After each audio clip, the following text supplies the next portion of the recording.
And you've got a. It is recording. Hello, Miss Jessica. Are we on? We're on. We're on. And for our Women's Commission, I want to welcome you, and we're going to call this meeting to order. All right, let's start with the Pledge of Allegiance, ladies. If we stand, if you would you stand and face the flag? I pledge allegiance To the flag of the United States of America and to the republic for which it stands, one nation, under God, indivisible, with liberty and justice for all. Thank you. And I'm going to have Sulema normally will call roll. We do that now. Let me go ahead and call. Amber Avis Hinojosa. Here. Sylvia Bruni. Here.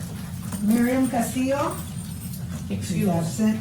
Rosa Maria Arellano. Here. Esther Piova. Present. Maribel Garcia. Here. Marie Gonzalez. Here. Jessica Ontiveros. Here. Silvia Palombo. Priscilla Pantoja. Present. Guadalupe Ramirez. Present. Maxine Reveles. Present. Maria Antonieta Reyes. Here. Diana Rodriguez. Here. Maria Yvette Romero. Here. Okay, just initial. So, Madam Chair, you have two people, you have a quorum. We have a quorum. I'd like to, I know that we have public comments that are also, we're open to public comments. I don't know if there are any comments. Normally, these would come from the public. And so, I don't believe we have any comments for today, so we're going to dismiss with that. Our next would be the approval of the March minutes. If you will take a look at those, and then I'll wait a motion to approve.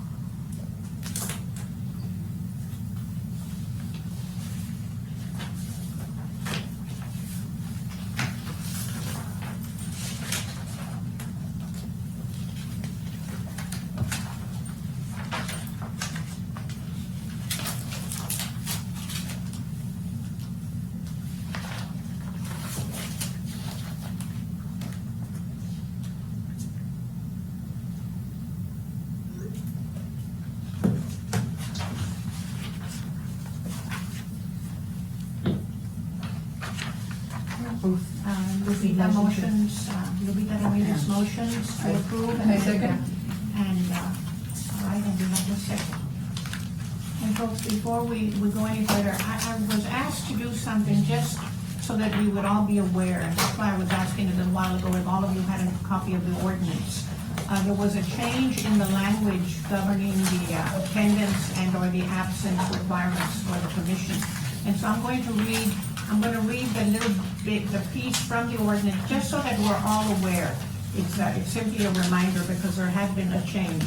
According to ordinance 2019, approved by the city on August 2019, and reiterated in our own bylaws, it states that committee members will automatically forfeit their appointed position for failure to attend 4 regularly scheduled meetings in 1 calendar year, from January to December. 4 regularly scheduled meetings in 1 year. All committee members are now starting with a clean slate. Right now, we're at 0 absences. Sulema isn't here. I know that we might want to question that, but I frankly am not too clear right now. Our year was completely turned inside out, as was just about every other commission. I think most of the commissions stopped meeting except perhaps the one for ethics. So let's ask Sulema. My understanding is that we're starting fresh with this meeting, and that would mean that from here through, but since originally it was a calendar year, I want to make sure that it's clarified for all of us. But 4 meetings that were scheduled. If we missed 4 meetings, we would have to forfeit our position, okay? The other thing I wanted to, and normally that's why I was asking about the clock, because normally the clock is accurate.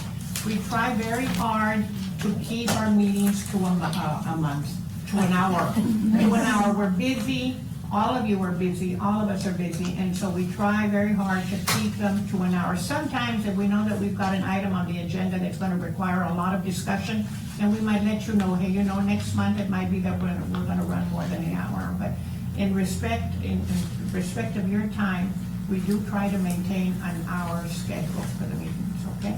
Doesn't mean that we can't go over time, but we do try to respect your time, okay? All right, and then the other thing too is that as we move into the introduction of the new members, we're practically a brand new slate, which is wonderful. But I also want to give credit and acknowledge those that were here before you. And so I want to, for the record, I want to thank, for the record, they've been thanked privately, they've been thanked by email. But I want to make sure that we thank publicly because we're on the tape, we're on the tube. And so I want to recognize Dolores Boswell, who was also one of our committee members. She resigned in June. Olga Gentry, who resigned in March. Sandra Rocha Taylor, who was serving and gave up her place for one of our new members. Diana Espinosa, who also gave her place up for one of our new members. Elia Guevara, who gave her place for a new member. And Carol Alexander also, as well as Alicia Rivera. They were exceptional committee members, commission members, and I want to thank them. And now what I'd like very much to do would be to go around the table, and in particular... Partner, next one, neighbor's black truck. Turn off the phone. Let's go ahead and go around the table, and we're going to start with Diana. Diana is our parliamentarian and has served with much distinction. Let's do a little mini introduction of ourselves, not only particularly for our newbies, and the newbies tell us a little bit about you too, okay? Good afternoon, ladies. It is with great pleasure that I welcome all of you. I'm being very honored to have been asked to be part of the Laredo Commission for Women back when Mr. Juan Ramirez was District 8. I served under him. And then I was under Cindy Liendo, and then under I'm being all over.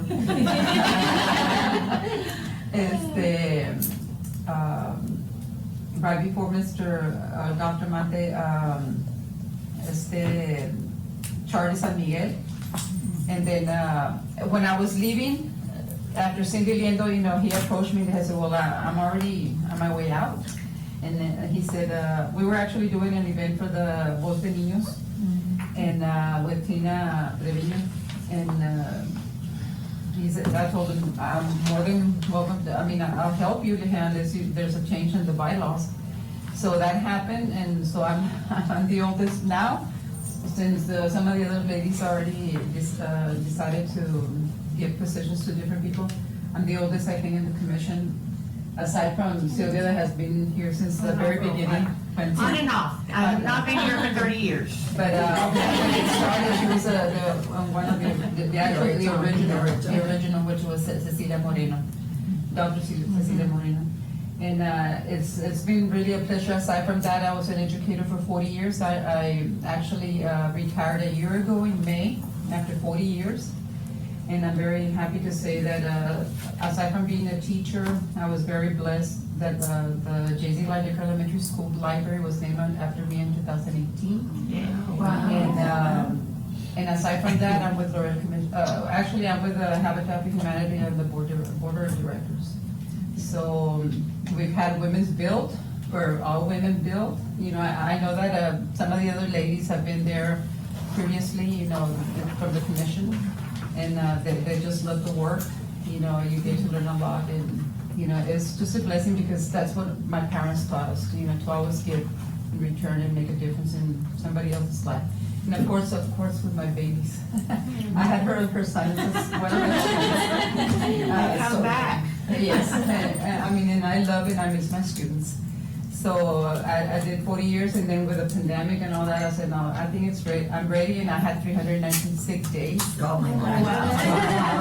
And I lost all those days. You lost them the 3 days? Only 30 days. They only give you a certain number. And said, I think this is like a calling, because I always used to ask God, "Oh, when am I gonna be ready?" Because I mean, I'm a workaholic. So, but I'm very blessed and I'm very happy to work with all of you. Welcome. And I know a lot of faces, So now you're gonna have lots of time for the commission. Lupita. Well, I'm Lupita Ramirez, and it's so nice that I sit And we're next to. students. I mean, we Yes. were back in high school and Yeah, we were in high school and college together. I do property management, that's what I do. I was a teacher for 5 years. Yes. And that was in the At Mary Health, okay? And that was when my children were there. They went there, so I went there. See, then I went back into the business area. You know, I always say, I love the business, I like the teaching. Okay. So I went back and I live in District 5, I work in District 2, so I represent Vidal Rodriguez in District 2. Thank you, Lupita.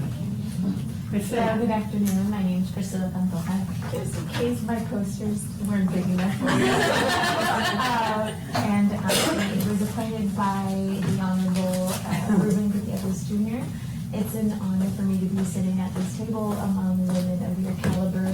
I'm really excited. I have an enormous love for this community, and I hope and pray that together we can represent the people that interested us with this commission, and to represent and do for the women of this community as a team. And I'm glad that Priscilla raised that, because the original intent of this commission, and it was Cecilia Moreno, who was sitting on the council at the time, who brought it, was a state level commission.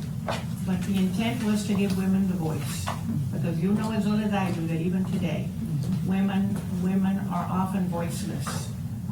As much as we work and as much as we achieve, we're still very often, and sometimes not only challenged by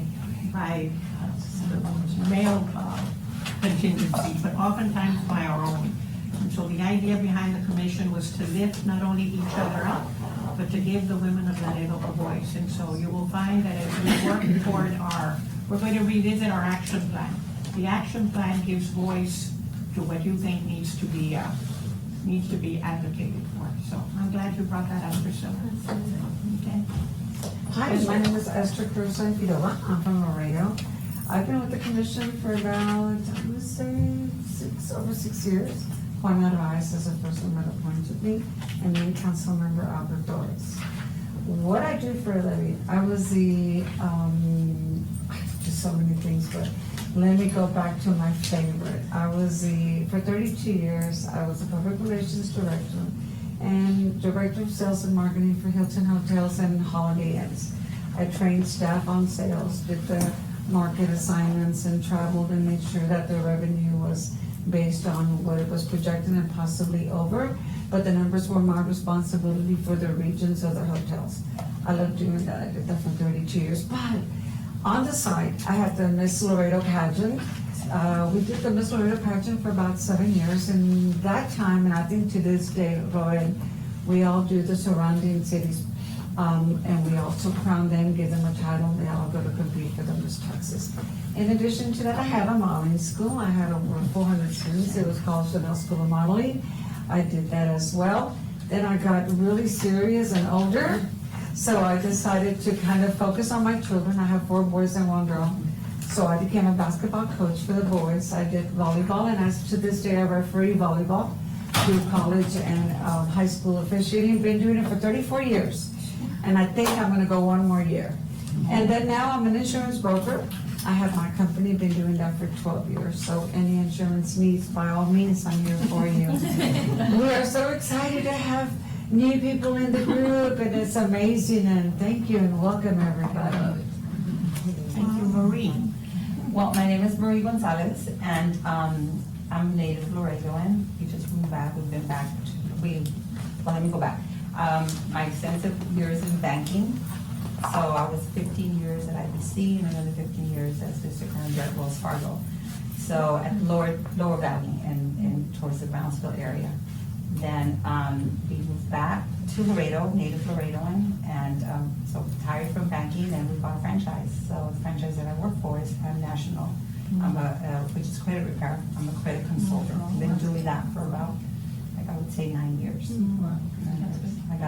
I'm married to Ciro Gonzalez, and I have 2 sons, one 30-year-old and a 27. I think he's 27. And I love being a grandmother. I love it. I love it. That's the best title. I love my job because I could spend more time here. So welcome, Marie. Thank you. I look forward to working with all of you. And that is. My name is Maria Antonieta Reyes. Yes. And I have never been involved with anything like this. I was a soldier, and then I was a professor in TAMU, and this is my first time, well, second, because I did run for District 7. So it was Vanessa who appointed me to this board, and she did it telling me, you seem to care a lot about women's issues, so go and do something about it, basically. And so I'm very much looking forward to be a hands-on type of person. And I am so happy to hear that we are going to revisit the action plan, because I am very much public-oriented. I am a professor of public administration, and so I am very much, just so you know, passionately going to bring into the voices that are normally not heard, the poor, the single young women in our city. I'm saying young because she's young, not because she's a mother, but yeah. So I'm going to be very passionate about that, and so I'm looking forward to very much working with you guys that have experience, that know how these things work, and so I am here to learn and hopefully engage.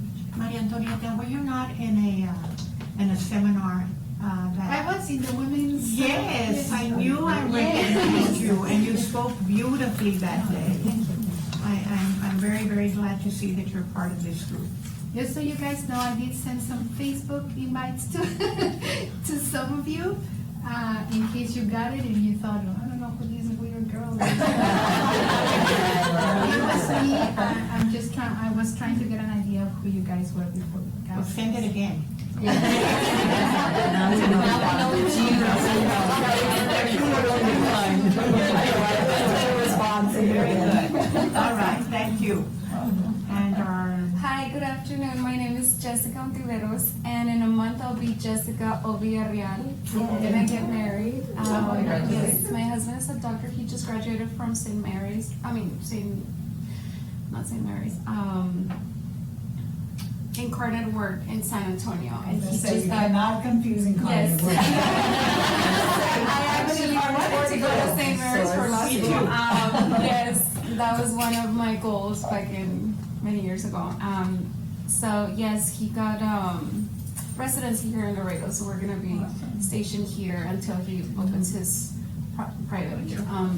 Yes, so he is very based here in Laredo, so am I. I was not born here. I was born and raised in Mexico, and at 12 years old, we moved to Laredo with no one here. It's just my mom, my dad, and my siblings.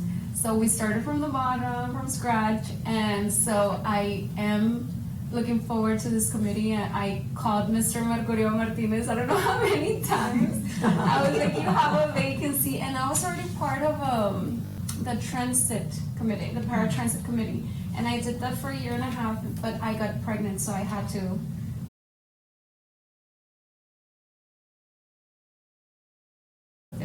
After 1 year and a half, so they said, no, that's okay, you can come back at any time. But I felt that I wanted to be part of something that I had a vision to be a part into, and the Laredo Commission for Women, it's something that I'm looking forward to. I know that some of you are educators. I am an educator. I'm going to complete my 15th year of teaching math, middle school math at Los Obispos Middle School this coming year. So I'll be for 15 years. I've been teaching for quite a while. I have 2 little girls. One is 3 and the other one is 7 months. And they're a handful, but just because I have little girls, I want them to look up to me and to look up at women like you, be heard. Because I do know that the voting rate in women is very low. Just like my mom. My mom is a housewife, and it's like, no, like, she never goes out to vote. And there's so many women like her, and I tell her, like, no, like, you need to come. And Miss Juanita, she's my neighbor, because we live in District 3. And that's why I told Mr. Mercurio Martinez, it's like, I'm really looking forward to my area. Like, I want you to appoint me for this district. And I don't remember her last name. She lives like 2 houses away from me. She's also a teacher. She was running for council member, and I'm like, what? You're doing that? Can I do that too? She kind of opened my eyes, and of course she didn't win. I voted for Mr. Mercurio Martinez, by the way.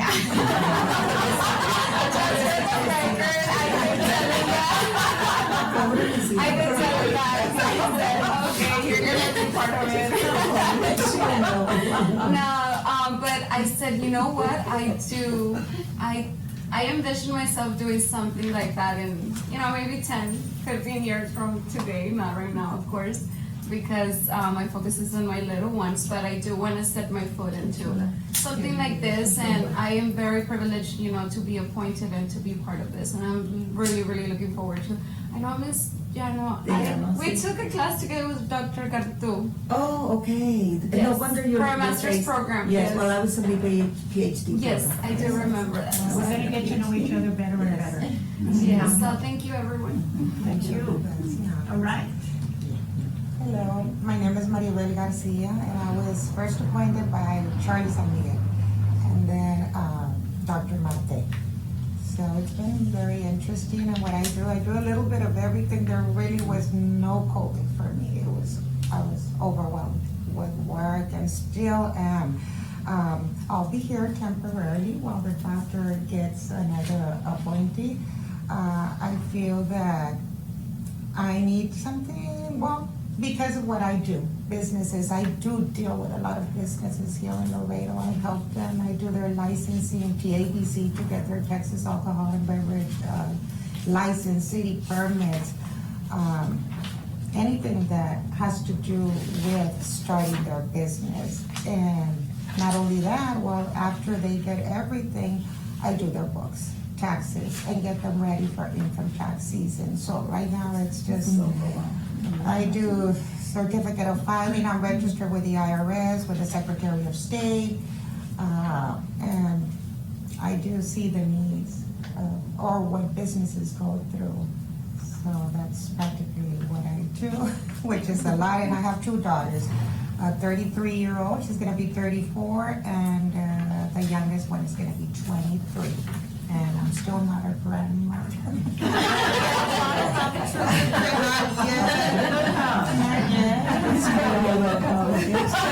Whenever they're ready. Thank you, Maribel. Hi, my name's Yvette Romero. I was appointed by Ruben Gutierrez. I am clueless to what is the committee. So Ruben's like, you're gonna love it. He's like, I do have my bachelor's in social work.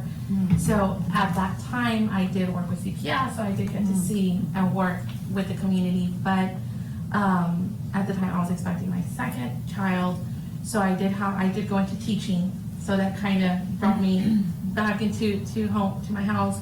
I'm starting my 18th year of teaching. I have 5 kids, from a 22-year-old who just got her LVN, starting her RN schooling next month, up down to a 2-year-old. So they're really spread out. I have one, in what college or what schooling do you want? And I'm very excited. I'm very excited to be able to go back into the community for 23 years. Well, I've been married for 23 years, and it's just been, I've dedicated to my kids and practices and homework and just, work and home, and that's it. So getting back, and giving back to the community, I'm really looking forward to that. Thank you. Yes. I'm Maxine Bellis. I wasn't born here. I was born in Chicago, but raised in Laredo since I was like 6 years old, I think. I was in the Navy for 6 years. When I came back, they murdered my twin brother, so I became a teacher. That's why I became a teacher, was to stop the cycles that happen as poor kids in Laredo. You don't even realize it. And the stuff that I went through in the military, like as a female in the military, you see it. And then coming back to Laredo and seeing that the patron system still exists. It still exists. So I'm just excited. Like, I saw Amber and Priscilla like running and stuff, doing amazing things for Laredo. Amber's like all over the place, doing everything, and it's just inspiring, you know, like to come from a place where you think like you just have to handle the grunt work, just the grunt work, and day in, day out, just handle the grunt work, and that's all you're used to. When I got with the No Border Wall Coalition, they opened my eyes to what is really possible and what we should be doing, what we could be doing, and how we need to push our youth to do more. So I'm just excited to get this started. And I'm glad you mentioned the No Border Wall Coalition, because if there was a lesson learned from that group, is that it can happen if you work together. That's so wonderful. It was kind of a David and Goliath. kind And of it did happen. Exactly. Yes, It's Exactly. all over the Exactly. So, good, thank you for bringing them up. Amber. My name is Amber Avis Hinojosa. I am currently the vice chair. I'm also still the secretary because we need to fill that position. I am a small business owner. I'm the owner of Ambitious Management. I do tax and financial consultings, and I help small businesses get started, get rolling, get them funding, and help them succeed and give them all the guidance that they need to run effectively. That's one of my businesses. My other one is 1802 Social House, which is a historical home here in downtown Laredo, which we've restored, and we rent out on short-term rentals. I love short-term rentals. I hate long-term. I'm also in property management. And I recently just started Ambitious Arrivals, which is, we're getting into the hot shots and logistics too, and I just started Movino Investment Group with my best friend. So I'm all about business, empowering women, and educating our youth and our community about everything financial, because we have a very high poverty rate, a very low income, and the only way we can work together is by building our people up. And so that's what I'm most passionate about, and I love sitting on the commission for women. So I'm excited to have all you new faces. Hello, my name is Rosa Maria de Llano. I was in the commission already. This is my third year, I think. I came in, and of course, we didn't meet last year, so this is, I guess, my third year. I came in 2019. No, this would be my second. At the beginning, I didn't remember.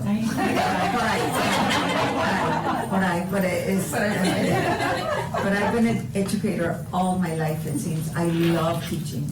I was at the high school for 39 years, at the high school, always in the classroom, and I loved it. I had to retire because my husband was very sick with cancer. I went with him to the hospital in San Antonio, and when he passed, I didn't have the fortitude to face teenagers. So I retired then, but 2 years later, I said, what am I doing here?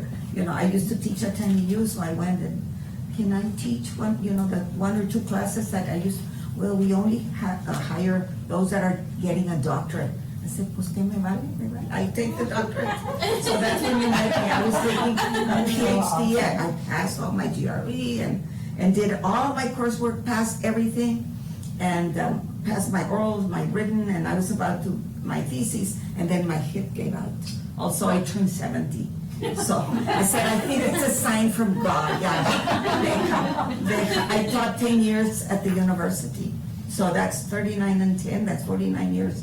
So, and here Lupita was my student, and Esther Ferrola was my student, and of course Jessica, and everywhere I go, I meet my students. And her grandmother-in-law was my teacher aide forever. I love her to pieces. So I love the classroom, and I would do a lot of poetry with them. Since 74, I still do. Since 74, I started poetry. Your grandmother taught me so much. I did a poetry oral and written, and my students' books came out in Macmillan, y quien sabe qué. I would do it as a teacher. And then all of a sudden, I hear last year, you've been elected the poet laureate of Laredo. And I said, what? Me? I'm a teacher more than a poet, but I love to write. So I have the distinction of being a poet laureate. And, I finally accepted because there's a lot of very good poets. But I do love to write. And I love being here, and always I taught at Martin High for 15 years and at Cigarroa for 24. And I would always ask God, Diosito, ponme donde me necesites. And Cigarroa was a blessing to me, and everybody would tell me, you're going there? Yeah. We opened Cigarroa and there was nothing in the South, 1983. Nada. It was barren. The South was. But you also were at Ursuline. I was at Ursuline in my first year. My first year. We Yes. really tore her apart. No, we didn't. I took 12 kids to Europe, and I was 22 years old. I took them from Ursuline. And how did the parents? I guess I was a good girl. The parents led me to 12 girls for 2 months. See, and I was 22. See, and we had so I've always been very enterprising, and the reason, I love Martin, and because we were in the poor neighborhoods. Because I was there. And because you were there, yes. And I was there. Yes. No, but I love getting involved in the poetry. That thanks to the Martin, I got in the poetry. My husband-to-be graduated from Cigarroa, and now is a doctor, so. See, so, good things happen. I have a lot, Cigarroa, everybody kept saying, what are you doing in those neighborhoods? My husband, may he rest in peace, porque no te vienes acá, amiga, están mejores, porque I would come home crying, oh, my student doesn't have a house, he lives in a car, or my student, his mother's in jail, and so he said, well, why do you come here? Where, in Del Marcia, I live in Del, and how dare you say those things? My kids are beautiful, and the kids at Ciudad, I think kids are kids, and I love, Antonieta, that you're empowering, and that I felt that was my mission, to empower those children, beautiful. I mean, no importa, it doesn't matter where it's your spirit, and so I would always, I'm a Spanish teacher, so we did poetry, and what better way, to teach kids, but with stories, that nurture your spirit and your soul and the poems. Cállate.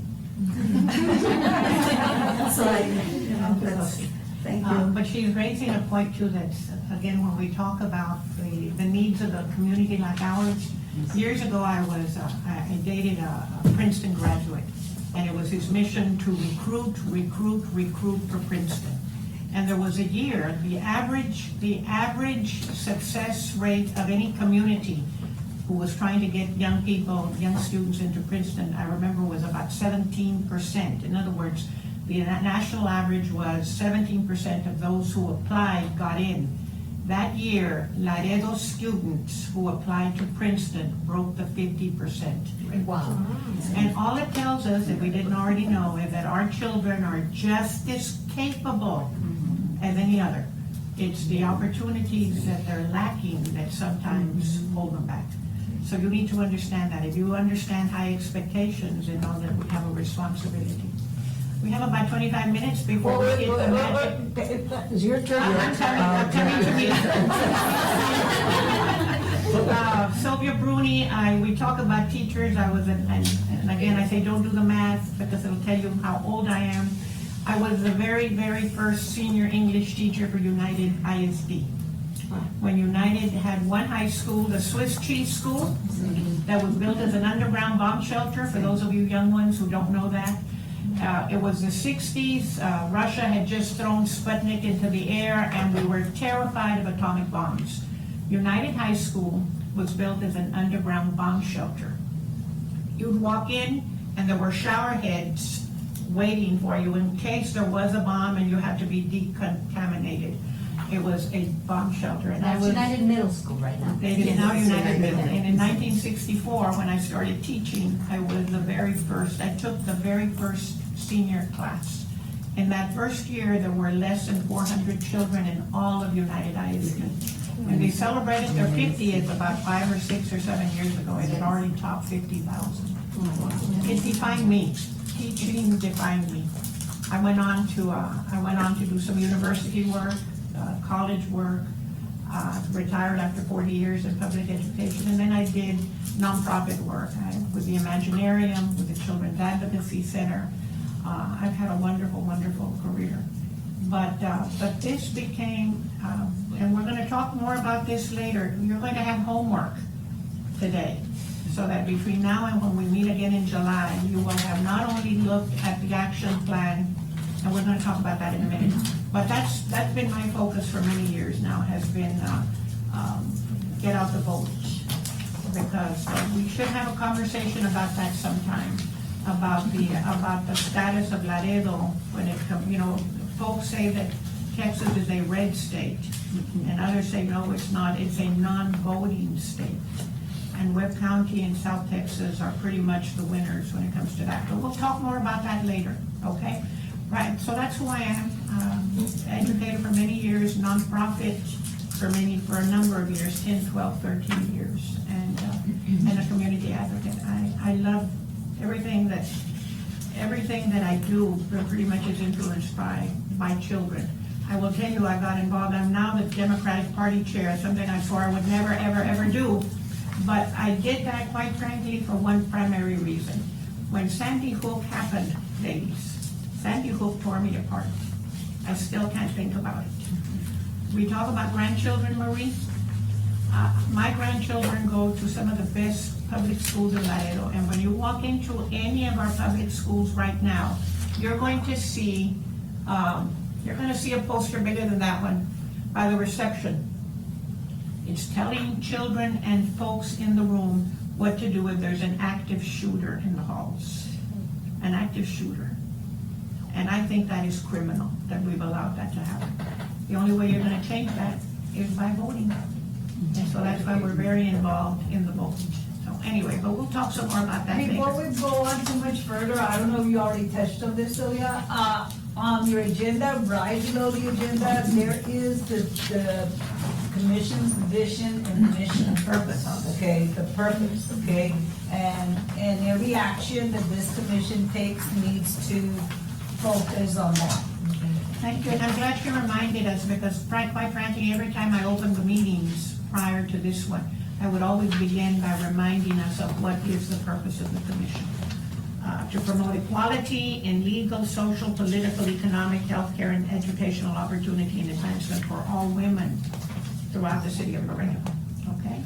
All right, let's move on to the next item on the agenda, folks, and that is the discussion and possible action of a nominating committee. We have been, Amber just very nicely, politely mentioned that she is serving two purposes. She's not only the vice chair, but she has very graciously, because we didn't give her a choice, poor child, she's been acting as our secretary. We lost our secretary a while back, and then of course we went out of commission, and so she's still acting as secretary. We need a nominating committee to, and I'd like to have, right now we have Rosa Maria, And Sylvia Palumbo, and who was the third? The other one was Carol Alexander. And Carol Alexander, who left the commission. And I'd like very much to have, let's see, Lupita, would you mind serving on that commission, on that nominating committee to replace Carol? And our primary role here, Chor, would be to come back in July with a recommendation for a secretary. Now, one of the recommendations that had been brought up before we stopped meeting was that we might consider a roving secretary. Did you approve the minutes? Yes. Yes, we did. Okay, and it's in the minutes. It's in the minutes. Yeah. The roving meaning that we would have like, pass the baton either every month or every other month, so that the task wouldn't be so cumbersome on one person in particular. But that would mean then that, how exactly would that work? If they would come back with that nomination?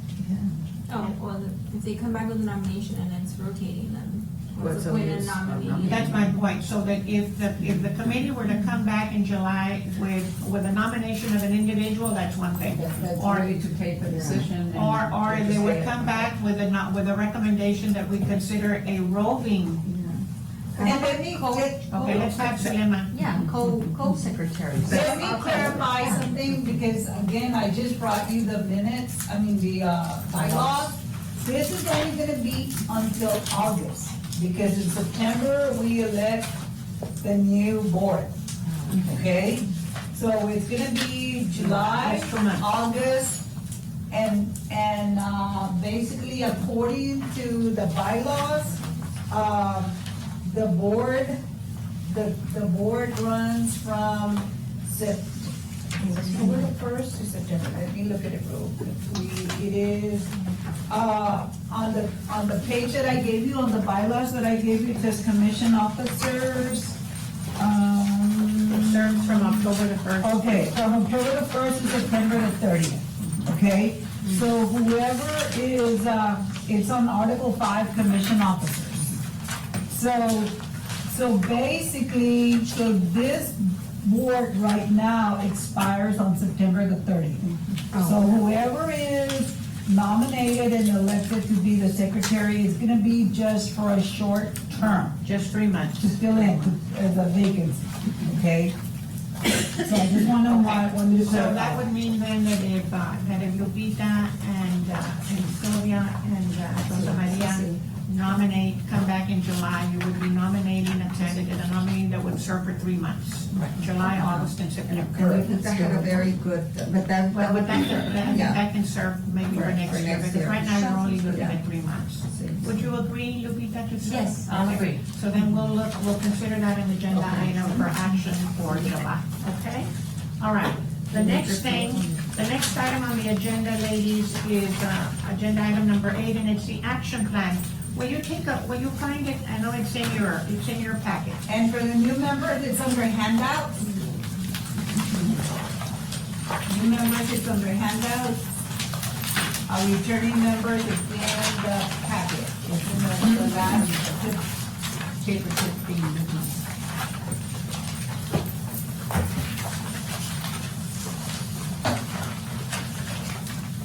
And it's a short one, it's the one that says Laredo Commission for Women Proposed 2020 Action Plan.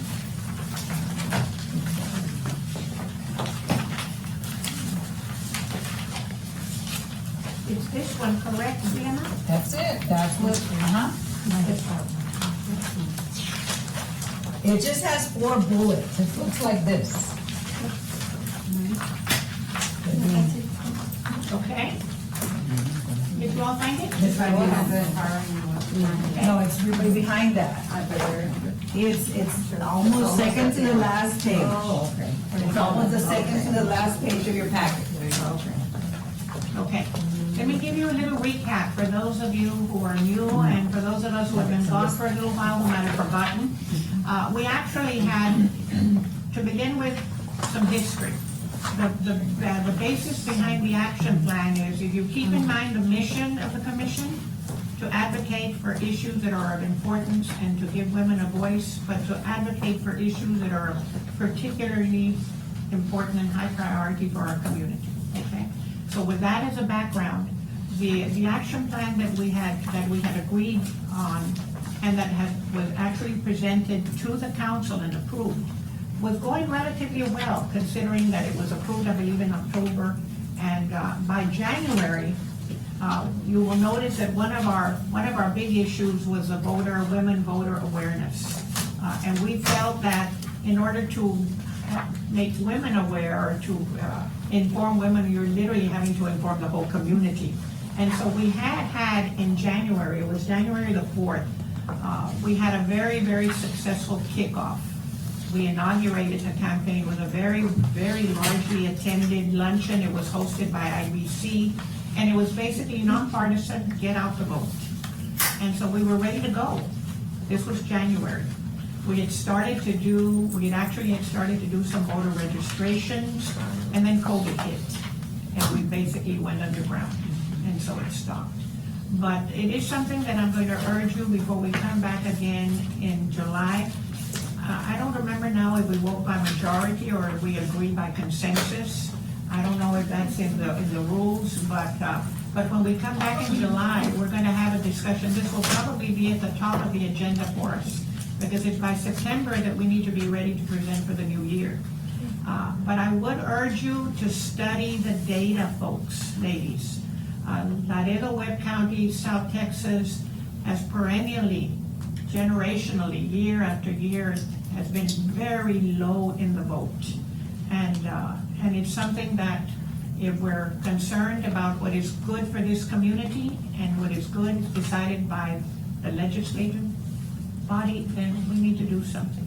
But we're gonna leave it up to this commission to decide whether that's a priority. That was one of our items. Yes, ma'am. May I add something? The number of votes determines the funding that our city gets. And if we don't have the numbers, we will lose funding, we lose appointments. It's a big They don't pay picture. attention to us. Why should they? Yes, so- We're not interested. Why should they be? One of the things that I'm gonna do, ladies, I don't have all your emails yet because we're a brand new group. I'm gonna send you a study that I've worked with for years, that was done years ago it was started by a state legislator by the name of Elliot Shackley. He was a senator from El Paso, and in Texas, he began a group that amassed massive amounts of data and began to produce a report called, I can't remember the name of the report, but it compared Texas to the other 49 states. And in every critical element that's considered quality of life, for example, graduation of high school students, we were at the bottom. In every issue that was considered terrible, as in incarcerations, we were at the top.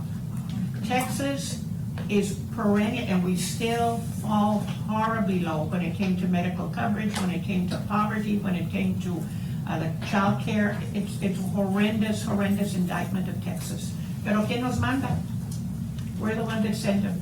So anyway, I'm gonna send that to you so you can study it, all right? The other item on the action plan that we did very well with, and Esther Iroa was the chair of that committee, and that was the Women's Hall of Fame. It used to be that we had a Hall of Fame every year, and then several years back, the city council decided it would be every other year.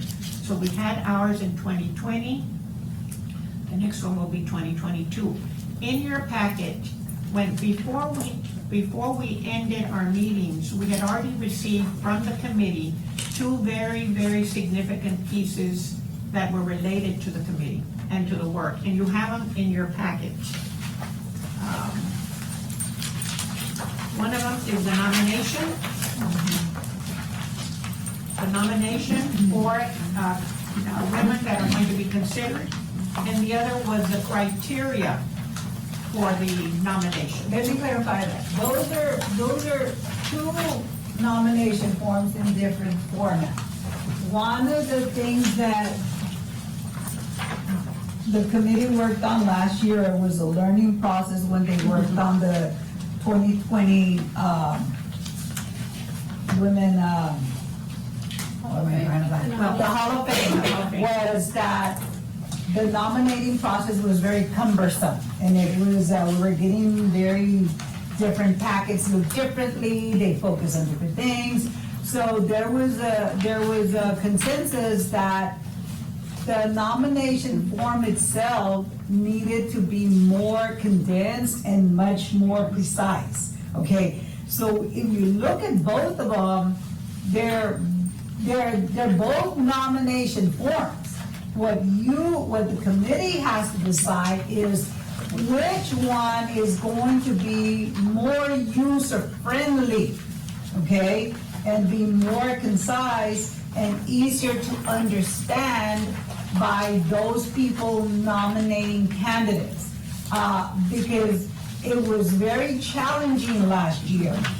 For example, if you notice, one says draft 2 and the other one says draft 1. Okay, if you notice on draft 1, it basically, it says this is not only one. Each candidate may be nominated for only one position. Because last year we thought, I'm gonna nominate him for this, and then it was like, okay, so where do we put him? Which category? Okay, which category? And in draft 2, it also says the same thing, but what it does in the first page is all the instructions. Don't go beyond, don't read this first before you start filling out, okay? So, and then it tells you how it's gonna be rated, because I think that was extremely critical too. So, both of them are nomination forms, and then on draft 2, this is the nomination form. The first 2 pages are just the instructions and the criteria. This draft 1 starts with a nomination form, and as with anything, they start filling out the form and they don't read the instructions, okay? So that's why the homework is kind of, especially with the returning members, you have to get the experience. With the new members, you're the fresh eyes, okay? If you were to be nominating someone for this coveted award, because trust me, it is a coveted award, which is more succinct and clear for you, where you have the expectations. Because some of you are gonna be sitting on the selection committee, and OMG. But these are not our only options, right? No, that's why they're draft. Okay. That's why they're draft, okay? That's why it says draft, but that is what, a year ago, almost 15 months ago, that is what they had proposed and we put together, and then they were gonna vote on it. But, so we're kinda picking up where the committee ended. So look at both of them through critical eyes, and when I say critical, I don't mean that you're out to bash. I mean that you're out to improve. If there is anything here, first of all, that you don't understand, or you think that it could be improved, so this is part of the homework. Get out your red pens. We're going to have 2 items on the agenda that I can think of automatically right now. One of them is to begin to do some brainstorming. And I say brainstorming because we don't have to absolutely decide in July, but we need to begin to pave the way. One of them will be for the action plan. We're gonna come in here and we're gonna put things on the table that you think are critically important to the women of this community. And ultimately, by association, to the families of these women, to the colleagues of these women. And so that will be number 1, and then number 2 is take a look at these 2 through critical eyes and see if there's anything here that you think needs to be improved or could be bettered. And one of the items on the agenda, on the minutes that you all reviewed, and I know you kind of probably seen them, was something that actually Amber had been working on with Elia, and it brought to my attention when I was looking at with the plan, that it's for back to school for young women, okay? So I'm thinking, do you want to sit on that, or is that something that you might want to pick up and run with? I mean, that's going to be up to the commission. Sulema, I had already asked I'm Amber. sorry. No, it's okay. I love you, you know that. You know that. She's wonderfully helpful to me. No, but I had already asked Amber because in the action plan and the workings of the, as it was unfolding last year, there were other events that were already being planned. And again, we kind of got caught short. So Amber was very much the driver behind this, and I had asked her if she would brief us on what was happening with those. Yes, last year, the business etiquette turned into a women's empowerment event, and it ended up getting kind of like football tossed, and it was supposed to be rescheduled, and then the pandemic happened. But I think it would be a good idea. I feel like business etiquette just sounds so dated, and what comes to mind with empowering our community is when the pandemic happened, women were the highest that lost their job, like the highest, more women lost their job than men, and I think that it would be wise to maybe just change the name of it, maybe like empower women, and that way we can mold it and do different things with it, and maybe, teach women how to work on their resumes, or ask for a higher salary, get ready for interviews and things like that. And it doesn't necessarily have to be back to school, but Olga Gentry at the time had offered to provide free childcare with the St. Aug girls, and I think that's something that we can definitely do and plan for maybe in the fall would be a good time. Still looking at the outlet shops? We were still looking at the outlet shops because we also wanted to do a fashion show. Some of the stores had agreed to give us discounts and let us, borrow some of their clothing, and so we can definitely continue to reshape that initiative. If I may, I think that'd be an amazing event, that I'd like the commission to consider. And not just for that event, but an entire maybe campaign for us in educating women on financial management and just getting women into homes. As a single parent of 3 children, I never thought I would be able to purchase my own home, and I just did. I think we have the expertise on this table to educate women in how they can do that. I think because of our culture, a lot of women believe that they have to be with someone to be able to do that, and we don't. I mean, it's great if we do,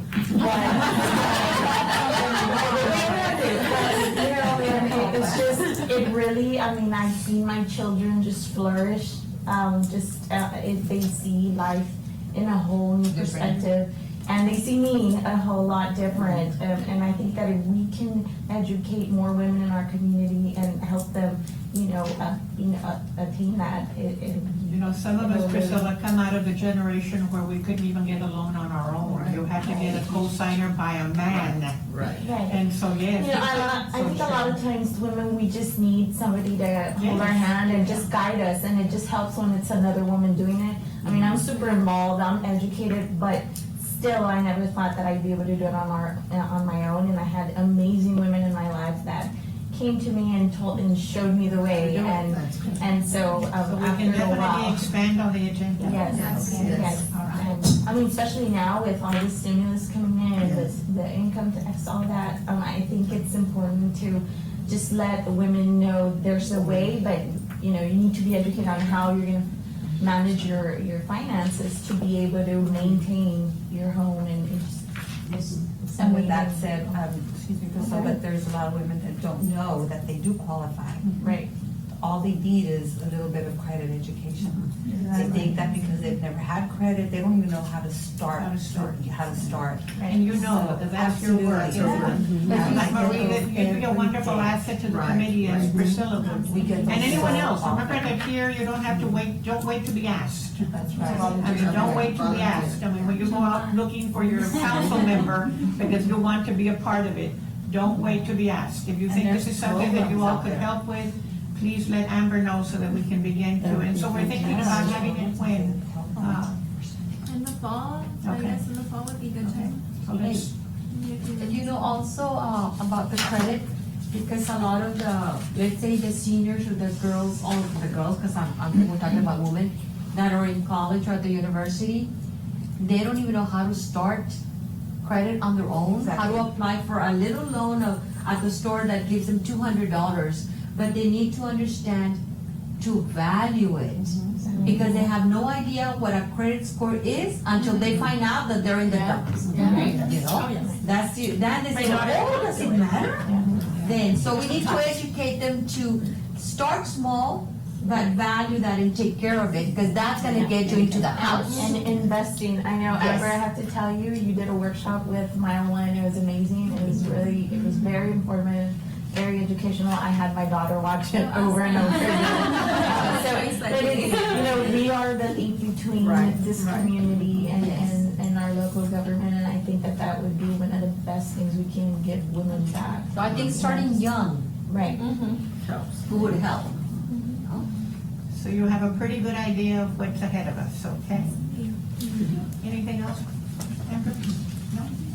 I know that there was we had an International Women's Day that had been part of it, but again, what basically happened, COVID just completely shut us down. But we had already, there were several major achievements that I think we're able to take credit for. But we're going to start from scratch when we come back, planning for the new year. Suyama, there was a question that I wanted to make sure that we all understood. I know that you were saying, I think I heard you say that as far as attendance, when does our year begin? It's in the bylaws, it's a calendar year, I know. from January to December. So for us right now, Everybody's starting at 0 absences. okay, And- from here through December. Right. Okay, so from here through December, we're starting zero. So, and but the rule is 4 absences would basically remove us from the commission. Yeah, and it is according to the bylaws, so, I mean, familiarize yourself with your bylaws, I believe that it was it you, Ana Maria, that requested all those past documents, or was it It was you? me. It was you, right? Yeah, I requested all the reports. All the reports, right, okay.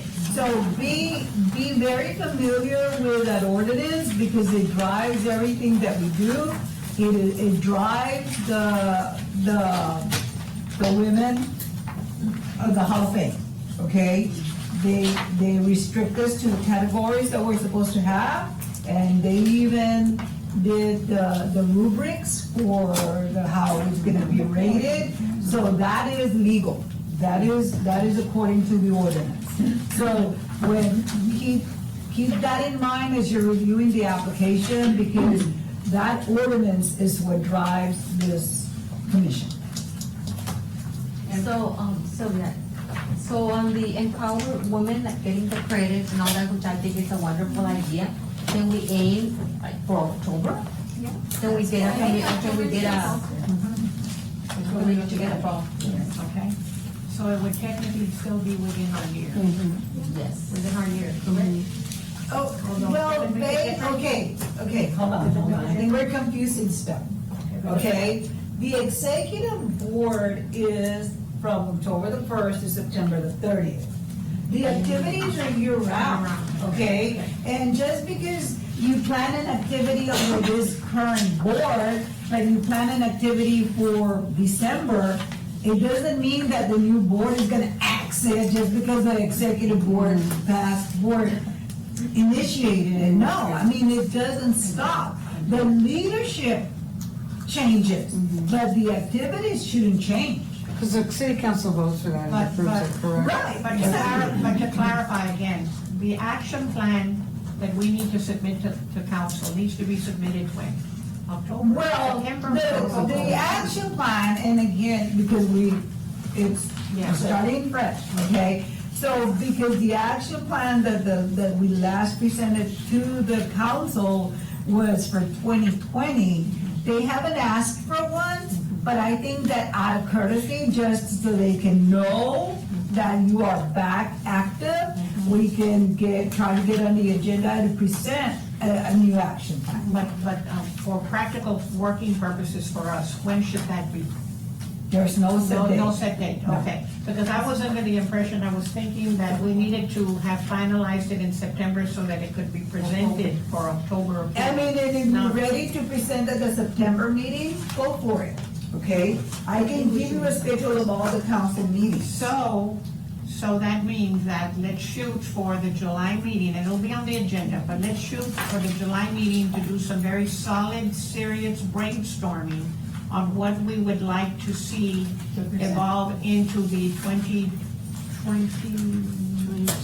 It's gonna be 22. 22. 22. You can say 21, 22. So let's do some serious thinking and studying, so that by the time we come back in July, we're ready to do some serious brainstorming, and hopefully, ideally, resolve it and decide and approve, so we can be ready to show them a new plan.